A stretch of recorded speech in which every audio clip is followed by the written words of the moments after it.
Some illusions are the shadows of great truths. Nathaniel Hawthorne. What are you trying to prove? Who are you really lacking? Today is National Poinsettia Day, except it's not, according to the very home it originated from. The beautiful Flor de Noche Bueno, or rather, Quetzalcoatl, is steeped in symbolic history, far greater in depth than the American-named racist, anti-indigenous views of Dr. Poinsett, and is celebrated by its Mexican people on the 7th of December. Representing renewal, hope, the blood of ancestors slain for such beliefs, alongside the rebirth of the sun, sacred life, and the mighty hummingbird. This incredible plant ally can be used to celebrate our connection to the Great Mother, treat diseases and dye clothes, or to dress our festive windows. Feeling into this earlier, along with my obvious angst, rising not only for the recognition and honouring of sacred traditions, but my own awareness that something is missing with my practices and connections. I could see why the stepping back I am to do from next week is so vital. To re-establish rebirth and allow my own mortal flowering to perish and wither.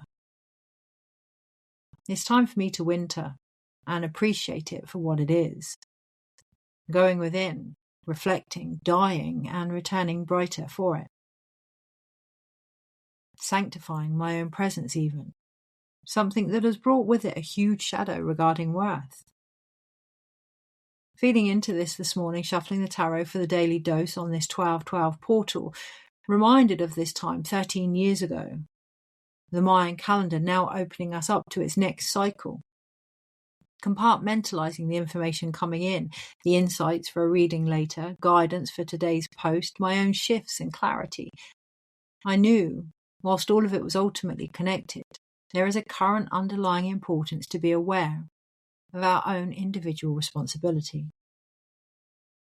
To ensure we know where and who we are, from a place that can ironically only be explored and appreciated by moving beyond it all, ourselves included. Doing so, becoming vaster in my own energy, I found many levels of understanding I could stop at in the knowledge available. It appears a library of wisdom has opened up with the current energies, each dimension or ray with its own direction. But I continued until all I felt was love, not insights, perceptions, but pure light. Aware the vibration had become very high, concerned this was an almost egoic nature to my being in it. Refusing to shrink to fit this outdated narrative, I selected randomly from behind the Six of Pentacles. Tuning into the unknown image in my hands, held in a high galactic yet somehow ancestral energy, hearing the "what's good for the goose" phrase from the collective almost communicating from my skin in this space. My heart began to sink as I received, "It's a dog-eat-dog world that has caused the competition of consciousness." The card was the Seven of Cups, beneath which sat the 10 of the same suit. Today feel into the greater potential, the story of hope and love found in each heart and the common home we share. What is there to prove, really? Where will our certificates hang, our intentions be, or our riches buy, when we are no more? What legacy are we creating in the ones we are choosing to leave behind? As we move into the solstice, there will be an array of insights available to open us up. The question is how able we are to receive them, and from where.